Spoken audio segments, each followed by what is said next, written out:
Welcome in, everybody, to the Farzy Show, presented by Steven Singer here from the Steven Singer Studio. My name is Mark Farzetta. We got a Phillies victory to discuss. We have an Eagles loss to discuss. We have a Bryce Harper walk-off victory to discuss for the Lehigh Valley Iron Pigs. How about that? And I told you yesterday we're going to talk a little bit about the Manti Te'o documentary on Netflix. Mind blown. It's 2 episodes, about each an hour, and man, it makes me go back 10 years ago to when that all went down, and I just remember at the time being utterly confused, and that brought me right back to that. Zach Gelb, our guest today from CBS Sports Radio, was working as an intern at the time at WIP. I got to know Zach through that. I actually knew Zach through Temple, going back to Temple, hosting different events, and Zach was the blazer, I believe blazer, buttoned down, like always dressed really nice as the student reporter asking the best question. And that's out of everyone in the room. Zach was asking the best question. That's how I remember. That's how I met Zach Gelb many, many years ago at Temple University. And that was always him. Whenever I go back to Temple, I'd be like, who's this kid in the blazer? Hey, you put on your Temple News golf shirt, and then you go to the news conference. None of this blazer stuff. But great guy, and then really excited when I got to work with him at WIP years later. But he joins the show today now at CBS Sports Radio to discuss all things the Manti Te'o documentary, because he's got a little, I like to call him the star of the show. He's got a little blip on the in there asking the question at one of the news conferences. That is great. We'll talk about some different NFL training camps that he's been attending. I'll also talk about the Eagles and Jalen Hurts and confidence there. And this Phillies team now 2 games up in a wild card spot over the San Diego Padres, and obviously still trailing the Atlanta Braves by 8 games. But anyway, the Phillies won again last night. Bryce Harper got the walk-off, so we'll start it off right there before we flip gears over to something completely different, Manti Te'o, and also the Eagles training camp yesterday, and some drama. Some drama at training camp in Miami as the Eagles and Dolphins opened up their training camp session in South Florida. But let's start it off with the Phillies. We've been saying it now for a couple of weeks. As long as they don't play the Mets, you feel like they're always going to win. There were some nail-biting things going on in last night's game, but bottom line is they were able to pull out yet another victory, albeit a 7-6 victory. JT Realmuto has been raking for this team. Bombed a home run to left field last night. Had a triple for himself last night.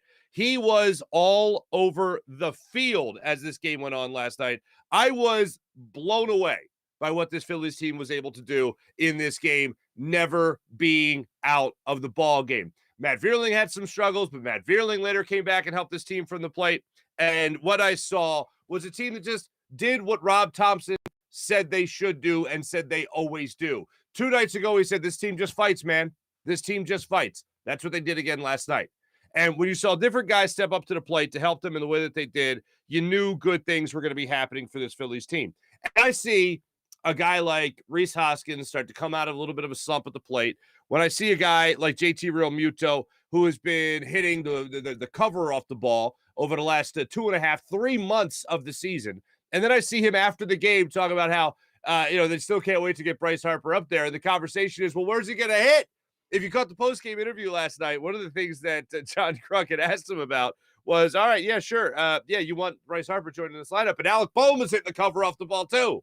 So who's the guy that is going to be replacing in the lineup? And they say this jokingly, of course, tongue-in-cheek, but still, you look at this lineup, and you got confidence in just about everything. Nick Castellanos extends the hitting streak to 13 games. Like, even he's hitting now. It's safe to say that Nick Castellanos is now hitting with some consistency when you're talking about a 13-game hitting streak. For the life of me, this team has figured it out. They have figured out how to push themselves into a wild card spot. And right now, looking at the Padres losing last night, and I'll show you right now just where we're at as far as the NL wild card goes. But the Phillies, after their 7-5 victory, I think it said 7-6. That was 2 nights ago. But 7-5 victory last night.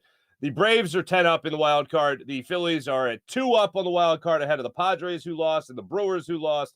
and the Brewers are a game and a half out of wild card contention in the NL standings. That's where they are right now. This team, and I give all the credit to Rob Thompson in terms of just the faith and keeping the faith in his team. And what's he going to say? He gives up on him? Certainly not. But in the middle of that Mets series, he says this team just needs to relax because they're playoff bound. And I know while everything was looking crazy, Rob Thompson remains being a duck on the pond. Everything's cool on the surface. He looks cool. He looks calm. Meanwhile, in the clubhouse, his feet, oh man, they're all over the place. Fan base, some people like myself might be losing their minds over the way they were playing that one series or the season series really against the Mets. But when it comes to playing teams like the Reds and later the Diamondbacks, later the Pirates as well, who they got after this series with the Reds, this team just finds ways to win ball games. They are not a top tier team. I don't look at the Phillies and go, they're a favorite. They're a favorite. They're expected to win a World Series or go to the World Series or even have a deep run of the playoffs. I don't expect that from this team. I think it's possible, but I don't expect it. I look at this Phillies team and go, they are better than most teams. The vast majority of teams in the National League, they are a wild card team. They are who they thought we are. We are who they thought they were. At the beginning of the season, hey, they extend the wild card to have an extra team. I was like, all right, well, the Phillies will make the playoffs because that's where they always seem to be. Health plays into this a lot. If they stay healthy, they can certainly do this. Well, they haven't had the reigning NL MVP, and they have not had the reigning NL MVP. Get ready for these numbers. Since June 6th, or June 25th, excuse me. So June 26th, they start their voyage without Bryce Harper. In that time, they are 11 games over 500 without the reigning NL MVP. In that time, the aforementioned JT Realmuto, Alec Boehm, they have began to hit for this ball club. Kyle Schwarber has hit bombs for you, obviously. Has some struggles at the plate, but hitting bombs for you. Nick Castellanos recently, beyond even the last 13 games, the second half of the season, post All-Star break, has begun to hit for you in this lineup. Phillies are going to be getting some bullpen. Like, look, we look forward to Bryce Harper coming back, and it's great. We'll see him here hopefully Friday or Saturday. Now in the middle of September, you're probably going to get Sir Anthony Dominguez back. So David Robertson can't just continue to carry the workload when it comes to this bullpen. You're going to get some more help as the season goes on. So just keep stacking them wins right now. Keep separating yourself from the rest of the pack. I don't think they're not threatening for the division. That's not happening. They're not going to threaten the Braves for the number one spot in the wild card. That's not going to happen. But when it comes to just making sure you're a playoff team, this team is doing just that. And by the way, I have a question. This totally is an aside here. JT Realmuto does a post-game interview last night. He was 3 for 5, average now at 273. Wouldn't have thought that was possible a couple of months ago. Had his 14th home run of the season last night. But the Phillies, I think it was Nick Maton and Bryson Stott. JT Realmuto is addressing the media. He's giving his post-game interview. And they come out with 2 cups of water each and dump it on JT Realmuto's back. It wasn't a Gatorade tub. It wasn't a shaving cream pie to the face. It was 4 cups of water, literally. Just boom. I don't know what that is. But hey, if that helps the clubhouse, that helps the clubhouse. I've never seen that before. Just a cup of water, hey, we're really happy, but we're not overly excited. But we're really happy that you helped us today win. Okay, fine. And let me just say this: never ever run on Aquino's arm. Just never. I thought we learned that in the last Red Series. Just never ever run on that right fielder's arm. Holy pots and pans! The guy's got an absolute rope. An absolute rope. Alec Boehm had some interesting post-game comments after the game, just talking about how this team just continues to find the different hero every night. And last night was JT Realmuto's turn to be the hero. You had David Robertson come in that 9th inning. A little shaky, 19 pitches in the 1 inning of work, but he still got the job done. They got a double play to end the game, so that was great. And you saw all the Phillies rejoice after that ball game. Nick Castellanos, by the way, I mentioned the 13-game hitting streak. True, 2 hits in the ball game. I wanted to make sure I got that in there. So excited about the Phillies, excited what they got on tap for us. Very excited about that. How would you like to be this morning? How would you like to be a guy named Mike Tonkin? Excuse me, Tonkin. Michael Tonkin. Michael Tonkin is a 32-year-old pitcher in the Braves AAA farm system. He started his career with the Minnesota Twins, played for them for a number of years, and now the man is down in the minors trying to work his way back to a major league career at 32 years old. You have a save situation in your back pocket in AAA. And who steps to the plate with runners on? Bryce Harper of the Lehigh Valley Iron Pigs. Also happens to be the reigning NL MVP. And Bryce Harper standing there in the batter's box, and you go, oh, damn it. All right, let's see what this one does. Throw the baseball. Walk-off 2-run double. Bryce Harper wins the game for the Lehigh Valley Iron Pigs. Harper now, like, if you're talking, you're like, come on, can I just catch a break here? Bryce Harper, 635 in his 2 games. He's hitting 635 in his 2 games. Lehigh Valley Iron Pigs, 2 home runs, both of them coming 2 nights ago, and the walk-off RBI 2-run RBI double for him. So how about that for Bryce Harper? Yes, I'd say is healthy. After the game, I didn't catch his comments, but all seems to be right with the world for him. He was more talking about stamina 2 days ago, and I played those cuts for you yesterday. He's talking about stamina. Stamina will come along. That's fine. You're going to be a DH when you come back to the Phillies. I'm not worried about stamina when it comes to Bryce Harper. You know what I'm worried about? Whether or not he's feeling anything in that thumb. Nothing. Went out there last night, had himself another good ball game. Can't wait till he's back in this lineup. I can't get over the fact that in the time he's been out, you have had this ball club still gel, still rally around each other, still not able to beat the Mets. That's fine. Let me just get that out of the way. But you've had guys step up each and every single day for this ball club to make sure that they maintain their playoff positioning. And not even just that, advance themselves in the playoff positioning. 11 games over 500 for this ball club since Bryce Harper's been out, 31-20. What if I told you that the Phillies were going to do that? What if I went back in time? What if I went back when Bryce Harper just got hit by Blake Snell? What if I told you that when he got hit and he went down, grabbing his hand, hey, the Phillies are going to go 11 games over 500 over their next 51 games. Would you have bought that? Would you have believed that? I like them apples. Before I get to the Eagles, I'll go to the Eagles first here. I don't know how you guys are doing today, but I know it's got to be a rough day. It's got to be a rough day for everyone because the Eagles, by all reports, suffered their first training camp loss yesterday. I don't know. I don't know how I feel. I know I lost sleep over it, reading the reports, watching the video. There were some good plays made by the Eagles. A.J. Brown had a nice catch out there. Devontae Smith had a nice catch out there. We had to kind of reverse course. The ball was a little underthrown from Jalen Hurts. Oh, no. Oh, Jalen Hurts underthrew a football. Devontae Smith made the adjustment, went back and caught it. So that was nice. But apparently the Miami Dolphins, they won yesterday. And I think that's the first training camp loss in the Nick Sirianni era when it comes to joint practices. I know we're all very upset. It was bound to happen. You can't win them all unless you're the Ravens in the preseason, but it's just an unfortunate day. Apparently the heat got to the Eagles a little bit. Apparently some tempers flared.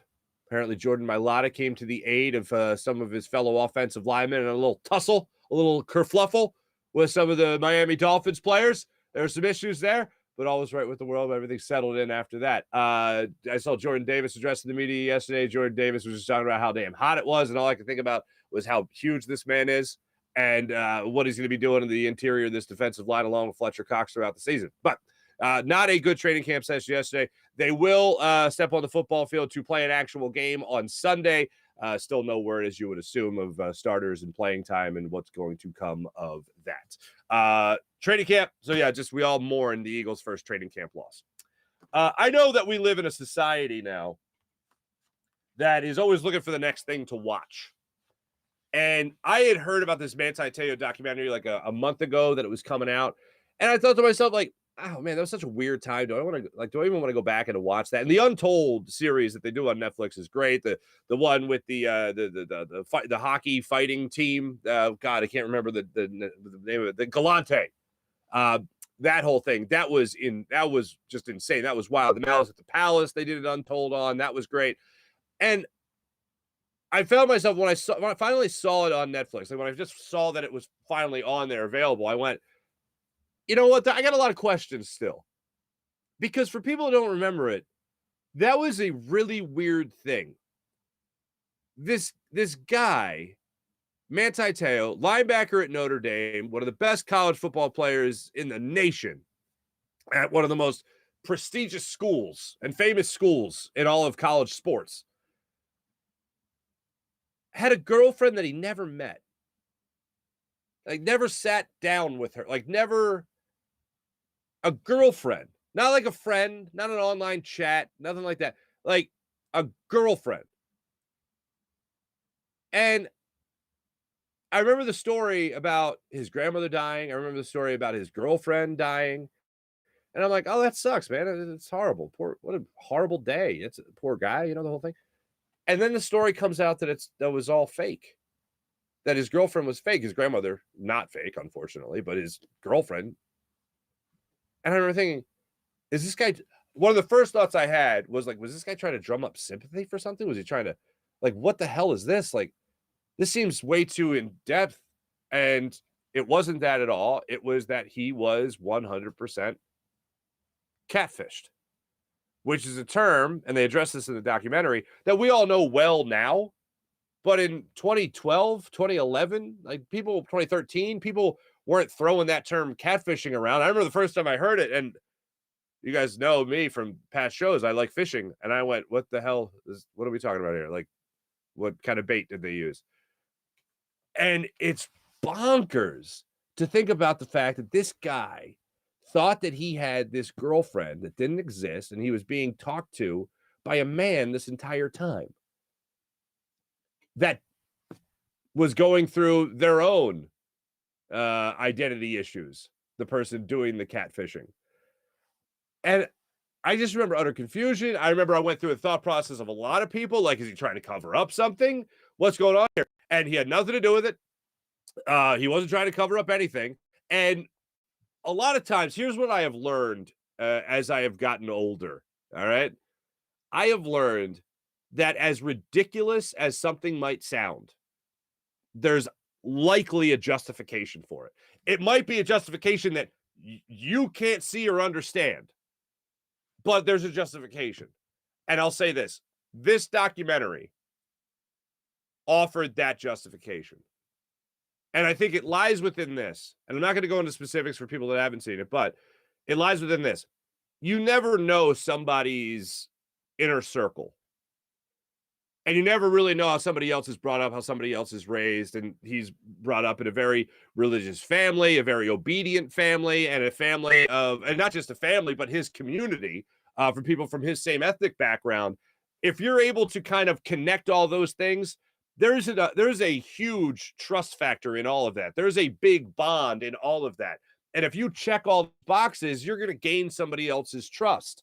And especially if you have firsthand knowledge of people where people know each other and they're connected in some way like that. I could see how a guy would go, oh yeah, no, this is my girlfriend. Like, this is my, but you've never sat across from her. You never put your arm around your girlfriend, like that's crazy.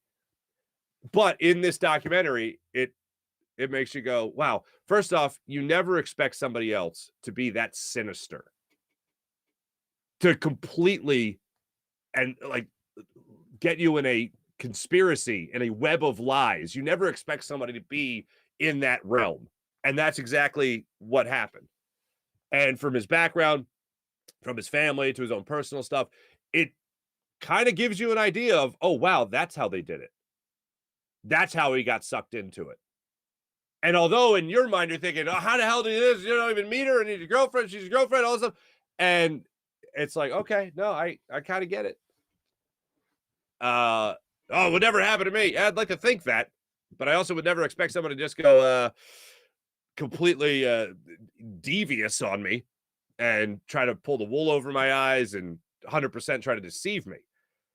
But it happened to this guy. As much as at the time going through it, or going through the story of it and following it, it seemed bonkers to me. This documentary definitely lets you see how it was possible. And man, it is wild. Hey, if you remember that story at all, if you just want to see it, I recommend the documentary. I think it's very, very well done. I will say that. And this whole thing, it definitely shines a light on how Manti Te'o went from this unstoppable college player, Heisman Trophy candidate, Heisman Trophy finalist, to a guy that couldn't find his way in the NFL. He still went on to play about 9 years in the league, and right now he's still a free agent. But it's wild, and how this totally derailed. Couldn't get out of his own head that this had happened to him. I think people say, "Oh, I don't know if that had anything to do with it." I'm pretty sure it had something to do with it. I'm pretty sure it had a lot to do with it. Why he didn't have a more successful NFL career. But it is a wild, wild documentary. I know we all love our documentaries these days, and I know we all love our binging shows. Well, this is just 2 episodes. It's 2 hours, 1 hour each. And wow, it definitely brought me back to that time. Zach Gelb does have a little spot in it, and we'll hear from him in just a minute. And we'll talk about the Manti Te'o documentary, talk about the Eagles, where they stand right now, where Jalen Hurts stands, and where this Phillies team stands as far as being a playoff team. Let me tell you about my man, Steven Singer of Steven Singer Jewelers, the other corner of 8th and Walnut, right in Philadelphia, right on Jewelers Row. When it comes to all your jewelry purchases, do what I do. Trust my man, Steven Singer of Steven Singer Jewelers, because Steven likes to offer the perfect price each and every day, the perfect price. So when you walk in there, you don't have to worry about negotiating or haggling or anything like that. No. All you got to do is worry about buying that perfect diamond, that dazzling diamond.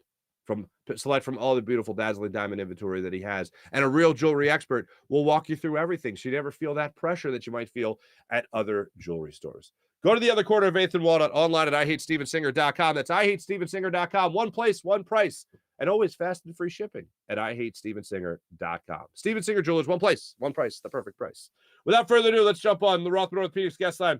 Talk to our man, Zach Gelb of CBS Sports Radio.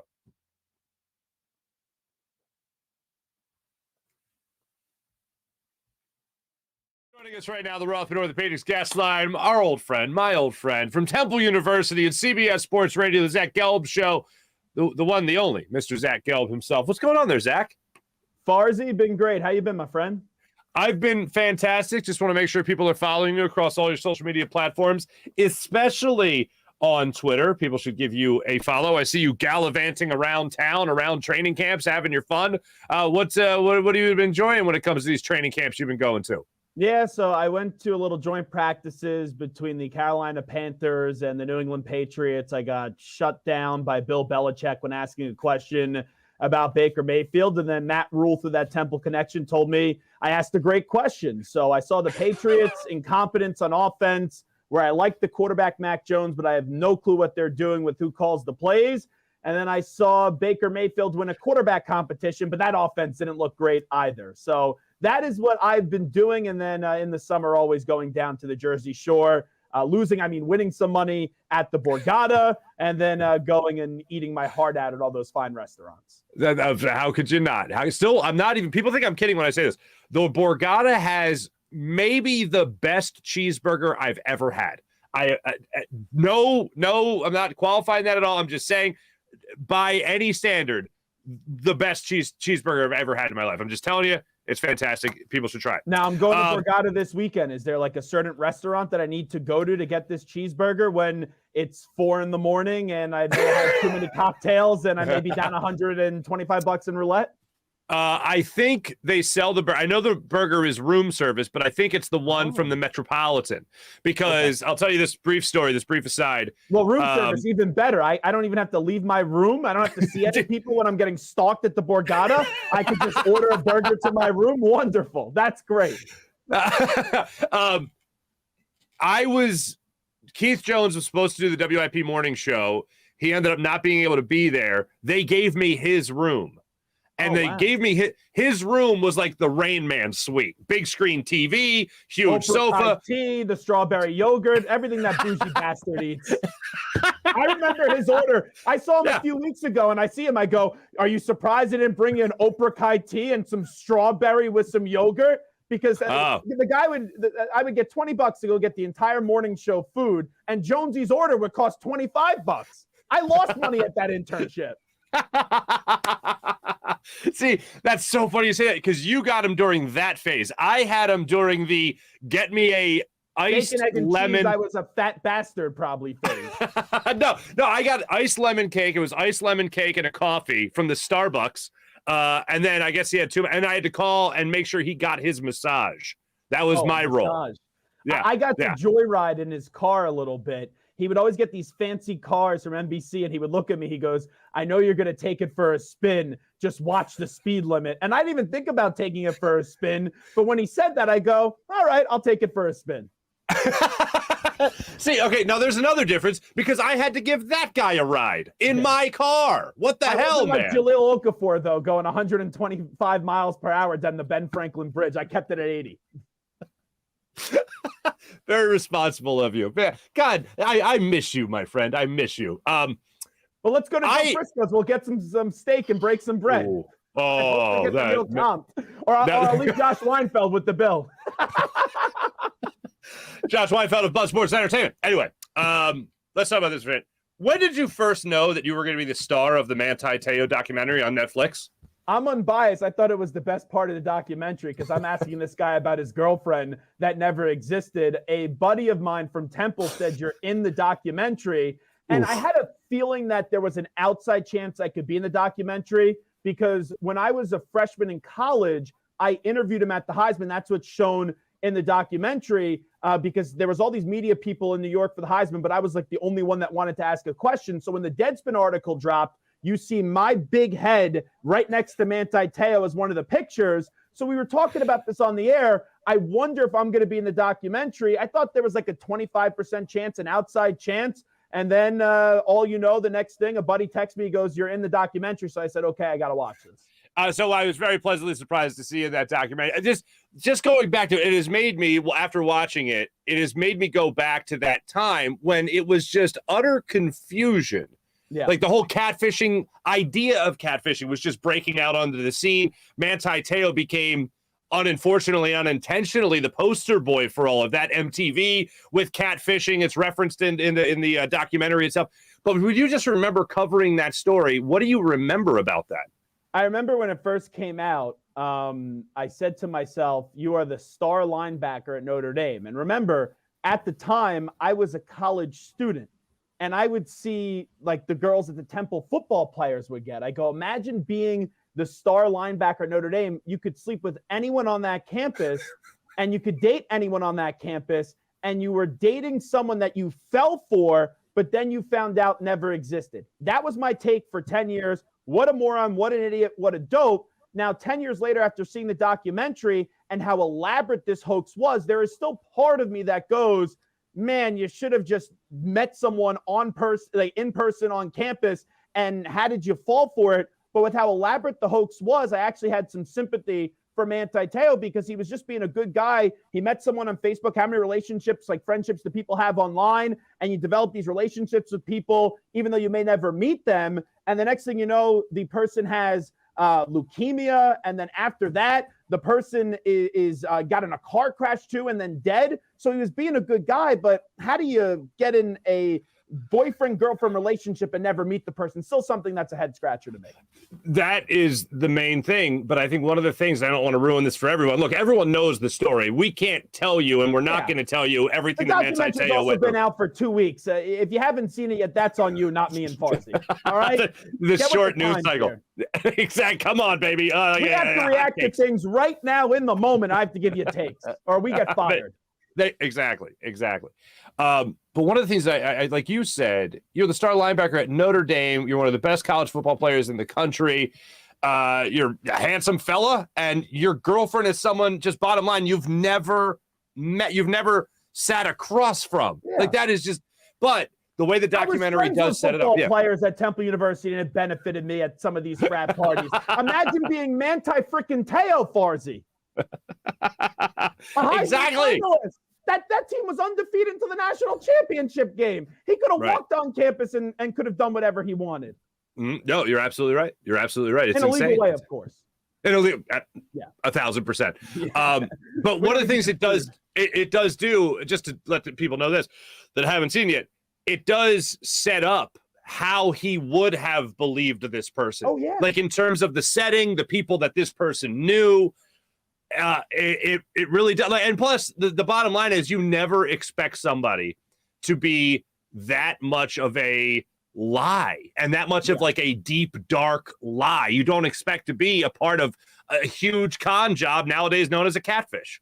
And here's also the other part. When he gets the phone call after this girl's been dead, I guess, for 2 months, and then, oh, I'm alive.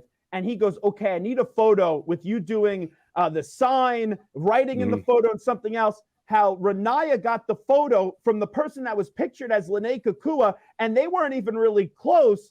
If I got the photo, I would say, wow, I just got a hoax played on me, but I would think the person's real because the person I thought I was talking to just sent back a photo of everything I needed to in order to see that they were real. Now, you could obviously question, how do you fall for someone and never meet them in person? How do you never FaceTime? But it's also going back 10 years ago. I don't remember FaceTiming so frequently as I do now with people.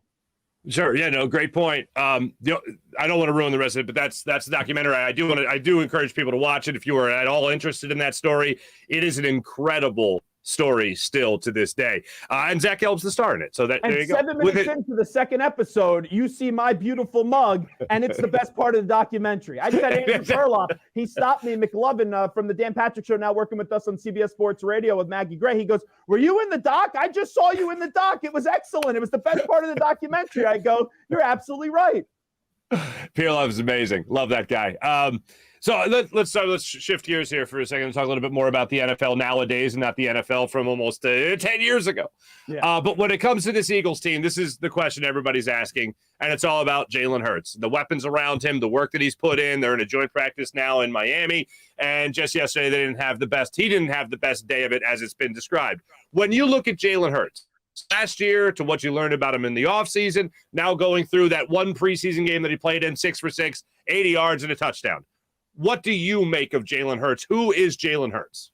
I think he's the consummate professional, and he showed signs of professionalism going back to the way that he handled the situation at Alabama with Tua Tagovailoa, and then he reinvented himself at Oklahoma with Lincoln Riley. You're going to get a professional. He's not going to be a problem off the field. You can't always feel confident saying that with people because we don't really know these athletes as much as we think. I'm pretty confident in Jalen Hurts that he's always going to do the right thing. I think his upside is just being a very good quarterback in this league. I don't ever think he's going to be a great quarterback, but with the way that the position is now played these days, I could see Jalen Hurts being a multi-dimensional threat.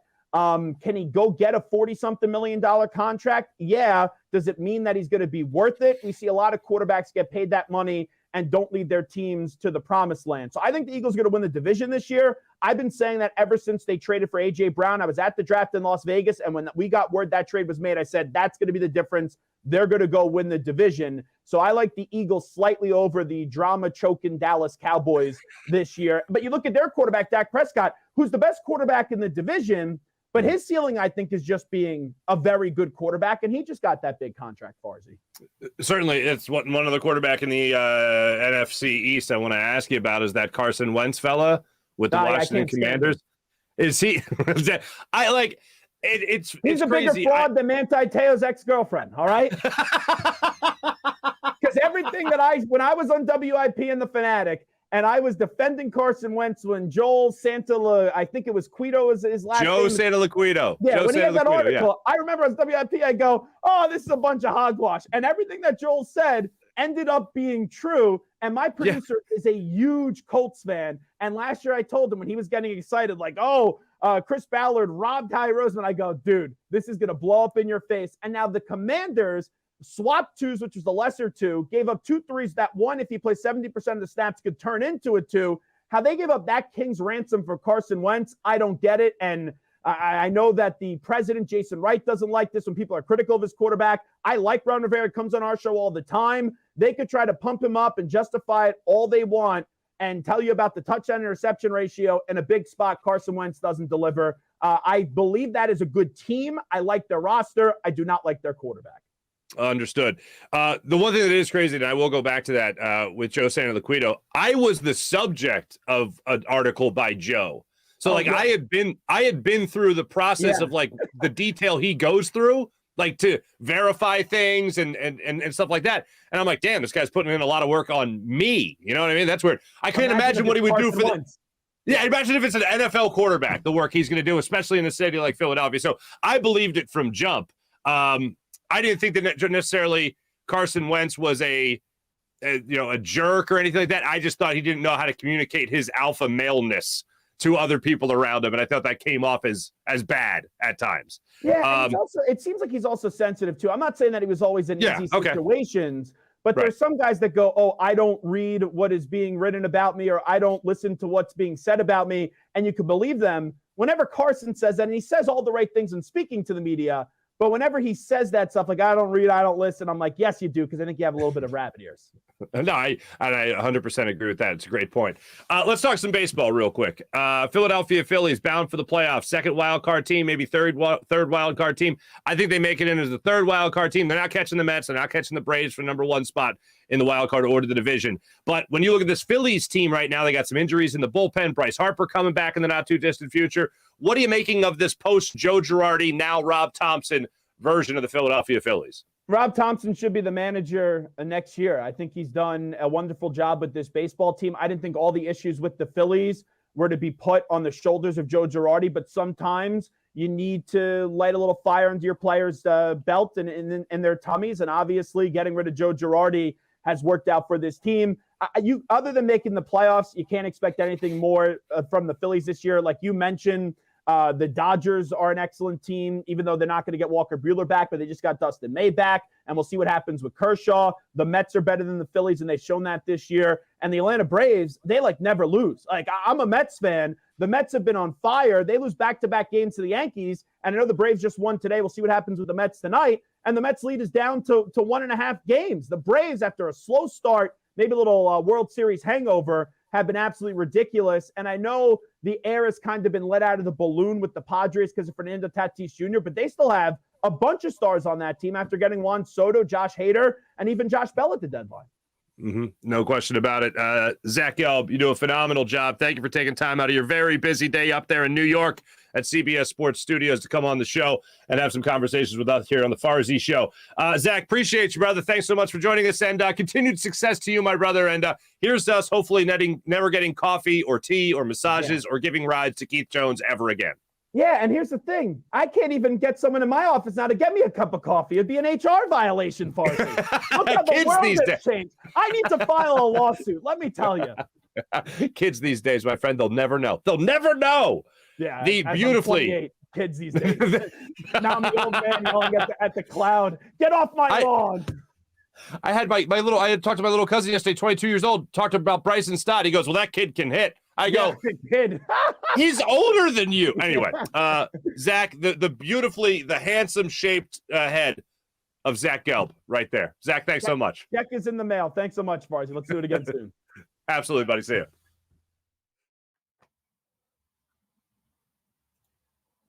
Oh, always good to catch up with Zach. Always good to catch up with Zach. Appreciate him. I got a question for you guys.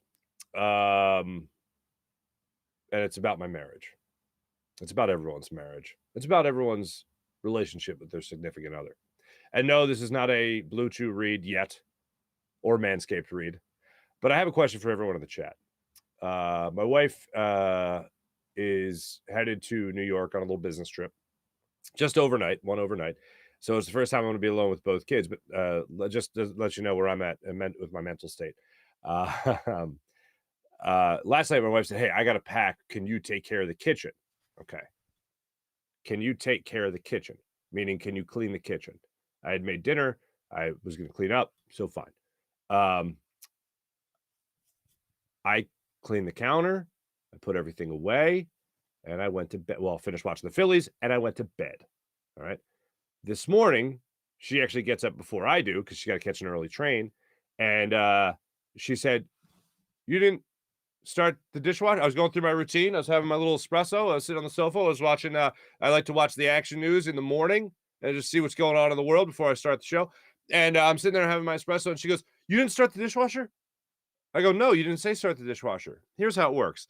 My wife, our relationship is I handle all things garbage related in the house. I take the trash out. I take it to the curb. I break down the Amazon boxes. I do all that stuff. I do to recycling because I love the earth. And that's my job. And in return, I never touch the dishes. That's her department. I handle the trash. She handles the dishwasher. Oftentimes, more often than not, she says, "Can you start the dishwasher?" If she wants me to have a responsibility for the dishwasher, she'll say, "Can you start the dishwasher?" And usually, you know what? Because she's such a damn sweetheart. "Hey, babe, I already put the pot in. You can just start the dishwasher." I go, "Oh, look at that. That's magical. I'm so happy we married each other." Great. So she wakes up and the first thing, well, not first thing, first thing she asked me to make her an Americano. Fine. God, she really makes out in this deal. Anyway, so she said, "Oh, you didn't start the dishwasher?" I go, "No, I didn't start the dishwasher. You didn't say start the dishwasher." She goes, "I said, you got to clean up the kitchen." I go, "Well, I did clean up the kitchen." Okay. So here's the question.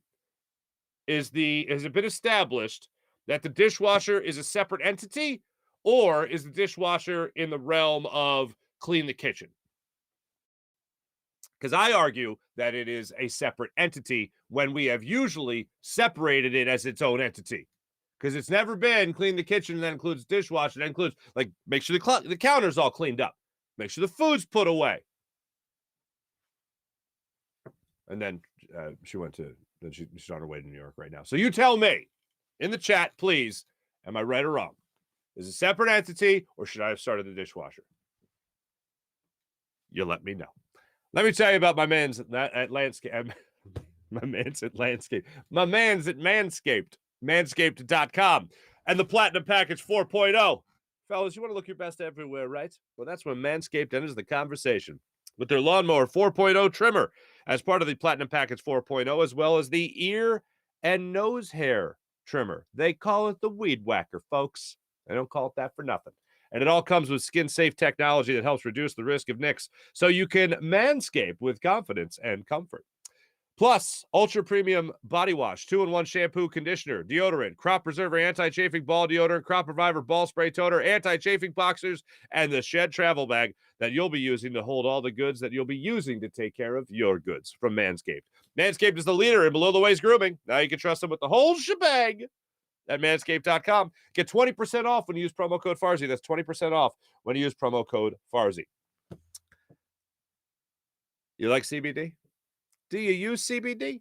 How about Freestone Farm CBD? FreestoneFarmCBD.com. Get 20% off with promo code Farzy on your order. Then their menu is something that's absolutely amazing. You'll have to check it out. Like their insane tropical tasting Bayox that clocks in at a chart-topping 24.1%. And Super CBD, which is half Hindu, Kush, and 21%. The genetics of these guys, off the charts. They grow all their premium hemp flower in the Garden State. And with all organic inputs and IPM, there's absolutely nothing synthetic from farm to jar. And after harvest, they carefully preserve all their plant compounds with a perfect 3-month cure. Just one look or smell will be enough to let you know that's CBD done right. Go to FreestoneFarmCBD.com. Use promo code Farzy. Get 20% off your order. That's promo code Farzy at FreestoneFarmCBD.com. How about Blue Chew? Yeah, that's right. Blue Chew. Blue Chew's unique online service that helps deliver all the same active ingredients as Viagra and Cialis, but in chewable form and at a fraction of the cost, and deliver right to your home in a discreet package. Blue Chew's tablets help men combat all forms of ED. And again, it's an online prescription service, so there's no embarrassing trips to the doctor or pharmacy as it ships right to your door. Blue Chew's process is simple. You sign up at BlueChew.com. You consult with one of their licensed medical providers, and once you're approved, you'll receive your first prescription within days, and it's all done online. Also, Blue Chew's licensed medical providers will work with you to find the right ingredient and strength for your prescription. If you don't like swallowing pills, no problem here. Blue Chew's tablets are chewable, so it's not just a clever name. Blue Chew's tablets are also made here right here in the good old US of A, so they're American-made. And they prepare and ship directly to your house, so it's cheaper than a pharmacy. Once again, special deal for our listeners and our viewers. Try Blue Chew free when you use promo code Farzy. Pay just $5 shipping. That's promo code Farzy at BlueChew.com to receive your first month free. Just pay $5 shipping. How about PHL Sports Station, Philadelphia Sports Station, enhancing your Philadelphia sports fan experience across all social media and blogs. That's PHLSportsNation.com. Let's jump on into the chat check and see how many beautiful people are doing today. April, good morning. Kevin, hello. Mally, what's going on? Mullet from Okinawa, what's happening?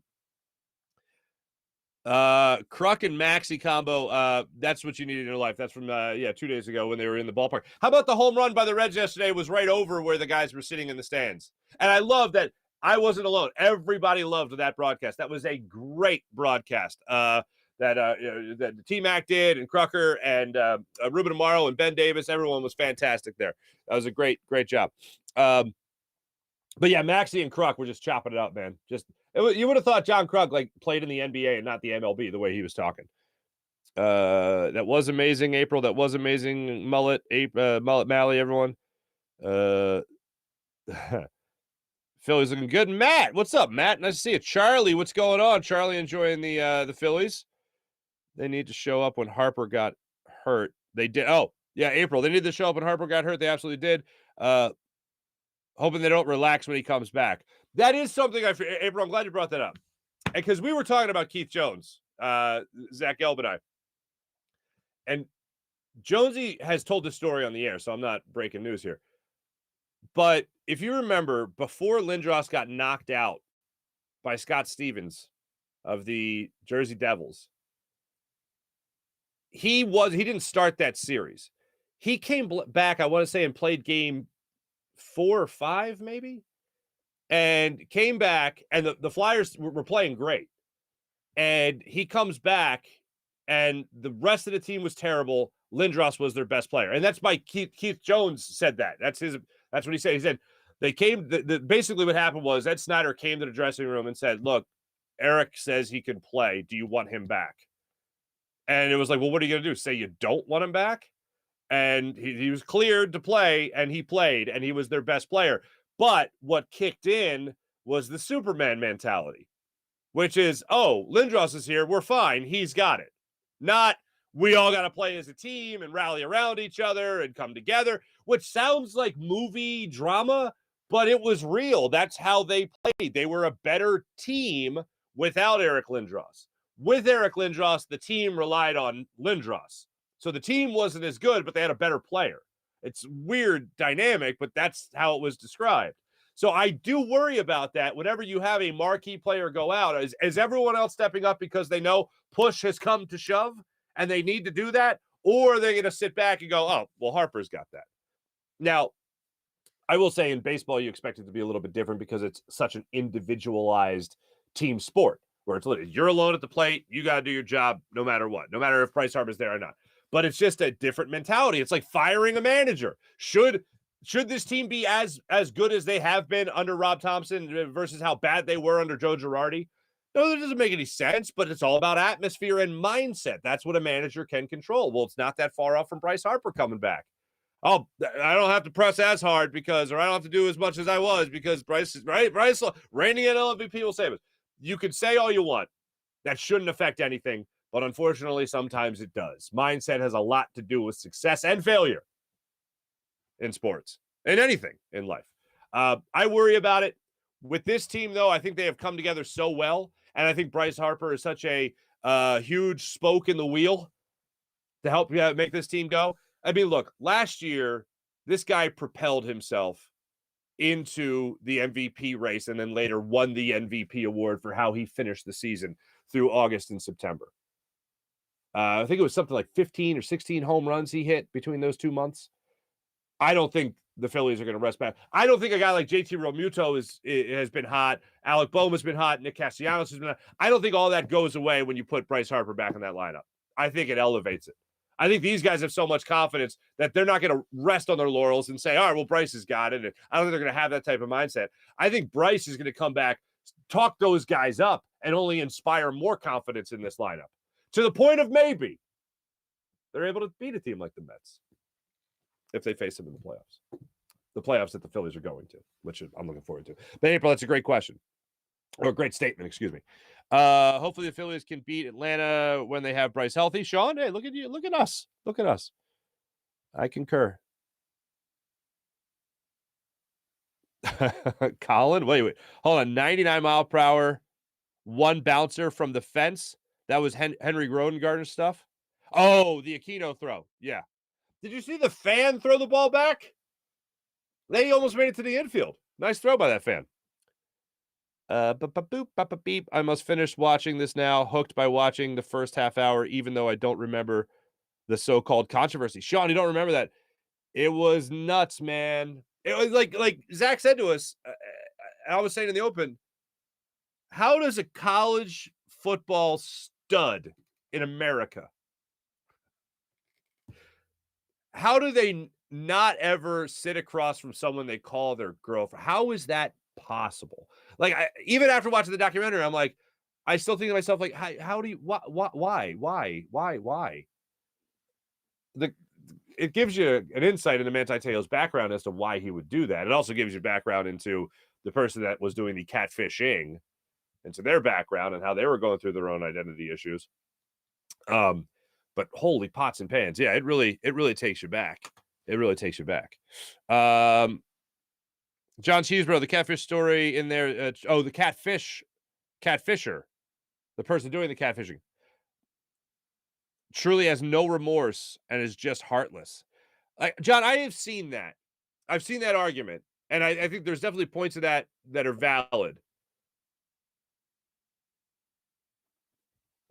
I don't want to give away more of that conversation, but I detected a lot, some remorse, some remorse, but more confusion. Like the person not knowing themselves. I'm not making excuses. What they did is terrible, but just in terms of trying to understand what the hell happened, I did sense some remorse. I guess more than others did. But the thing that stood out to me was more of this person had their own issues going on.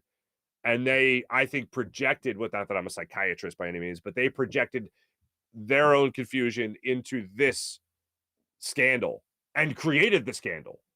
So I just thought there was an extra layer there that I wasn't expecting. And man, from Jump Street, once you watch the documentary, what the hell I'm talking about. Bull and Croc, they were great. Oh my God, John. I know. I don't even want to go into that part of it. It's crazy. Basically, the relationships that they made, not just with Manti Te'o, but they made with Manti Te'o's family. Buddy T-Mac, Gelb with the temple ricochet shot. Damn right.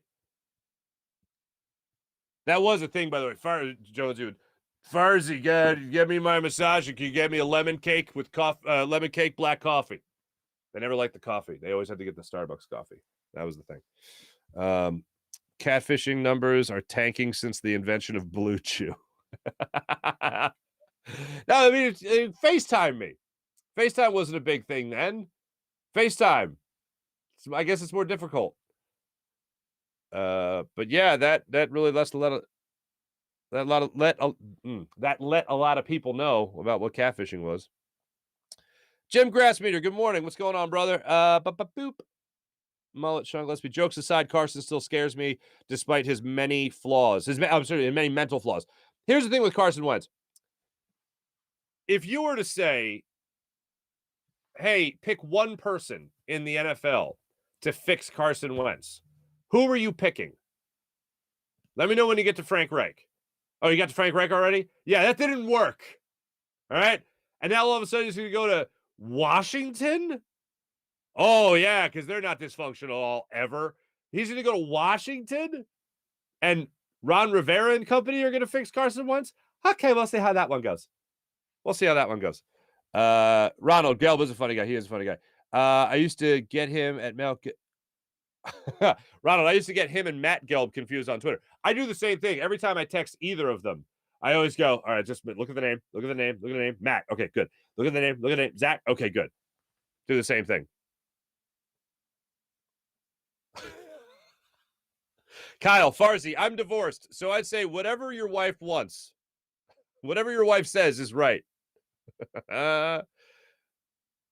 Oh, Colin, Farzy, I got to side with Toots here. The dishwasher is part of the kitchen. That's like doing the laundry and putting it in the dryer, folding it, but leaving it on the couch. Got to go the full 100. Colin, you make a fine point.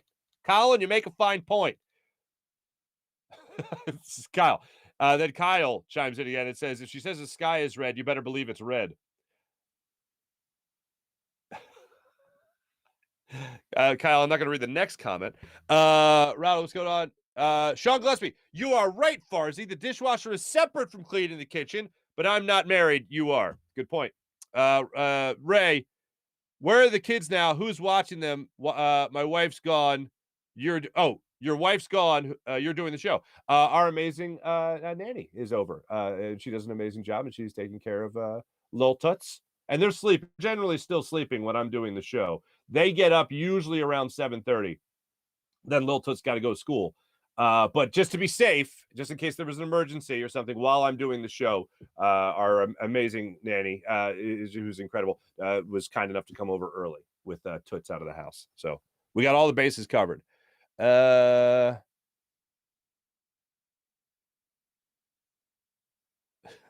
T-Bro, come on, Farzy, when your wife asks you to do something, they expect you to do more than they ask.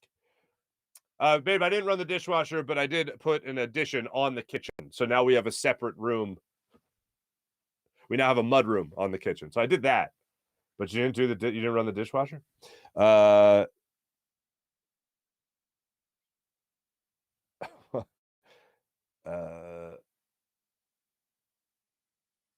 April and cheese. I'm losing something here. I'm missing something. Mike Fuji, thank you. Game 5. Jim Grassby, does Bryce really need to play another game in Reading? He's looking pretty good. Unfortunately, he has to. He has to play more games because, well, he doesn't have to play, but they can't activate. Like, he can't be in a Phillies uniform playing at Citizens Bank Park until Friday. So tomorrow. So, yeah, he's basically got to play more unless they sit out.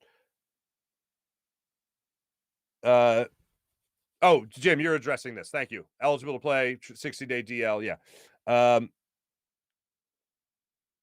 John Cheeseborough, I'd say there was selective remorse. That's a great way to say it. Like, there's notes. There's notes of remorse. There's notes. All right. Yeah. Selective is a better way to say that. Yeah. I was confused when I saw the Catfisher. No spoilers. There you go.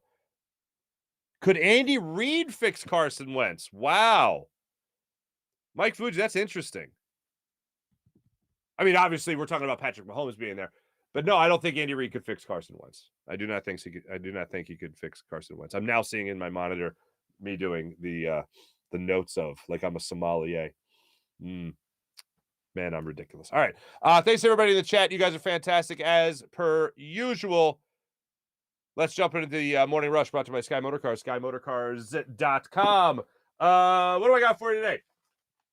Oh, I got some important things for you today.